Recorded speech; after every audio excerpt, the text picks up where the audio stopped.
Hello viewers, welcome to our channel.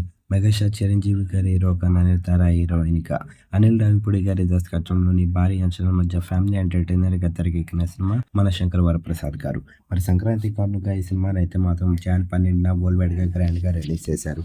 Release అయిన ఈ సినిమాకి అభిమానులందరి దగ్గర నుంచి పీక్స్లో రెస్పాన్స్ వచ్చింది.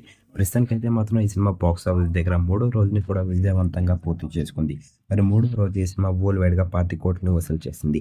మరి సాలిడ్ కలెక్షన్స్ రాబట్టిందనే చెప్పాలి బాక్స్ ఆఫీస్ దగ్గర 3వ రోజు. ఈ విషయాన్ని పక్కన పెడితే పాన్ ఇండియన్ స్టార్ ప్రభాస్ గారి హీరోగా, మారుతి గారి దర్శకత్వంలోని అరర్ ఫ్యాన్సీగా తెరకెక్కిన సినిమా ది రాజాసాబ్. మరి ఈ సినిమా జాన్ 9న వరల్డ్ వైడ్గా గ్రాండ్గా రిలీజ్ అయ్యి ప్రభాస్ గారికి అలాగే మారుతి గారికి బ్లాక్ బస్టర్ విజయాన్ని ఇచ్చిందని చెప్పాలి.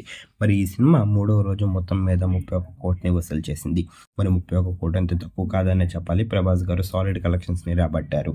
మరి రెండు సినిమాలని కంపేర్ చేసి చూసుకున్నట్టుగైతే మాత్రం ప్రభాస్ గారి ది రాజాసాబ్ మూవీ పైసే సాధించింది. మరి రెండు సినిమాలు కనుక మీరు చూసినట్టుగైతే రెండు సినిమాలు ఎలాగున్నాయి, మరి ఏ సినిమా సంక్రాంతి విజేతగా నిలిచిందని మీరు అనుకుంటున్నారు? కింద కనిపిస్తున్న కామెంట్ బాక్స్లో కామెంట్ చేయండి. ఈ వీడియో కనుక మీకు నచ్చినట్లయితే లైక్ చేయండి, షేర్ చేయండి. మరిన్ని ఇంట్రెస్టింగ్ అప్డేట్స్ కోసం మన ఛానల్ని సబ్స్క్రైబ్ చేసుకోండి.